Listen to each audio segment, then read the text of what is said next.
તો જીએસટીવીના પ્રાંગણમાં ષષ્ઠ પીઠાધીશ્વર દ્વારકેશલાલજી મહારાજના વચનામૃત કાર્યક્રમનું આયોજન કરવામાં આવ્યું હતું। તેમાં ઐશ્વર્ય, વીર્ય, યશ, શ્રી, જ્ઞાન અને વૈરાગ્ય જેવા 6 ધર્મ સમાયેલા છે। એવા શ્રી કૃષ્ણની કલાને જાણવા અને પામવા માટે આ જ્ઞાન યજ્ઞ શિબિરનું આયોજન પુષ્ટિ પરિવાર દ્વારા કરવામાં આવ્યું હતું।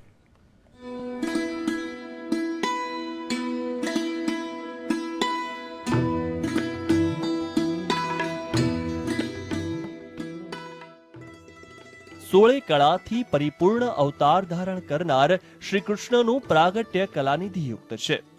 કલાનિધિના શાબ્દિક સ્વરૂપનું રસદર્શન કરાવતા પૂજ્ય દ્વારકેશલાલજીએ સત્સંગનું મહત્વ સમજાવ્યું હતું। જ્યાં અમંગળ પૂરું થાય અને મંગળની શરૂઆત થાય એવો અવસર ઊભો થાય તેનું નામ સદભાગ્ય છે। આવા સદભાગ્યના કારણે આવા સત્સંગનું નિર્માણ થાય છે। તેમણે કહ્યું કે કૃષ્ણ કોઈ એક રૂપમાં બંધાઈ શકે નહીં। યજુર્વેદ કહે છે કે એના એટલા બધા રૂપ છે કે કોઈ એક રૂપમાં પર્ટિક્યુલરલી એનું વર્ણન કરવું કે એ બાલ રૂપ જ છે, એ કિશોર રૂપ જ છે, એ ગૌપાલક જ છે, એ રાસ બિહારી જ છે, એક માખન ચોર જ છે, એમાં એ બંધાઈ શકે તેમ।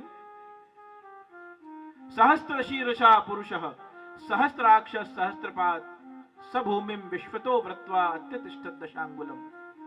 એના હજારો હાથ છે, હજારો મુખ છે, હજારો શરીર વાળો એ છે, પણ જ્યારે અત્યતિષ્ઠત દશાંગુલમ, જ્યારે આપ આંખ બંધ કરી ચિંતન કરો છો ત્યારે એ દશાંગુલ થઈ અને આપને વશ થઈ અને જેવા આપ છો એવો એ થઈ જાય છે। શ્રી કૃષ્ણના કલાનિધિ સ્વરૂપની પ્રસ્તાવના બાંધતા તેમણે કહ્યું કે આપણે મનુ અને શતરૂપાના સ્વરૂપ છીએ એટલે મનુષ્ય થયા। ભગવાને જીવ સૃષ્ટિ અને ચૈતન્યનું નિર્માણ કર્યું। શાસ્ત્રોમાં 64 કલાનું વર્ણન છે અને કલાને બનાવનાર કૃષ્ણ સ્વયં છે। 3 પ્રકારની સૃષ્ટિ માટે ભગવાનનું પ્રાગટ્ય પૂર્ણ બ્રહ્મ તરીકે થયું। કલાનિધિ કૃષ્ણ એવું તત્વ છે, તેની એક વિશેષતા છે, આઈડિયોલોજી છે। જેમ આપણી ભાવના હોય છે તે પ્રમાણે તે લીલા કરે છે। મનુષ્ય કર્મ કરે છે, ભગવાન લીલા કરે છે। કલાનિધિ કૃષ્ણ એક એવું તત્વ છે, મંગલાચરણમાં પણ આપણે ગાઈએ છીએ સેવ્યમાનમ કલાનિધિમ। એ કલાનિધિને જ સેવ્ય કેમ કરીએ છીએ? કારણ કે એ એની એક વિશેષતા છે।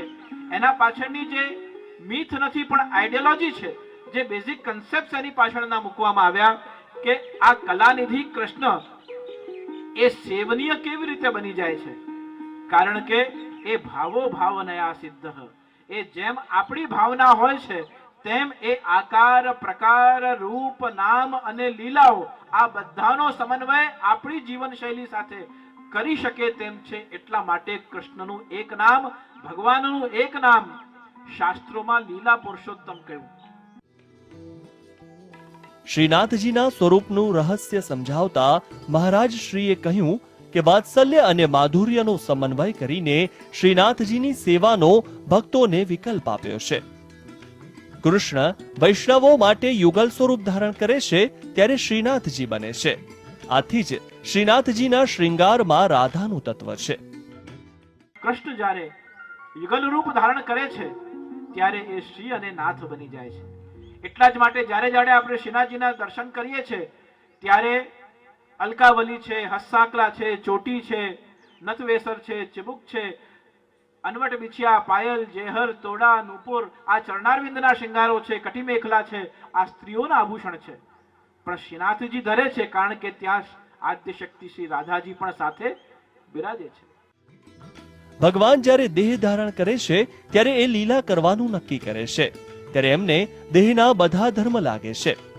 એ આરોગ્ય છે, સૂએ છે, છતાં જો વૈષ્ણવો ભક્તિ કરે તો ભગવાન 10 આંગળ જ દૂર છે એવો મર્મ કલાનિધિ શ્રી કૃષ્ણના સ્વરૂપ દર્શાવતા સમજાવ્યો હતો। Bureau report, GSTV।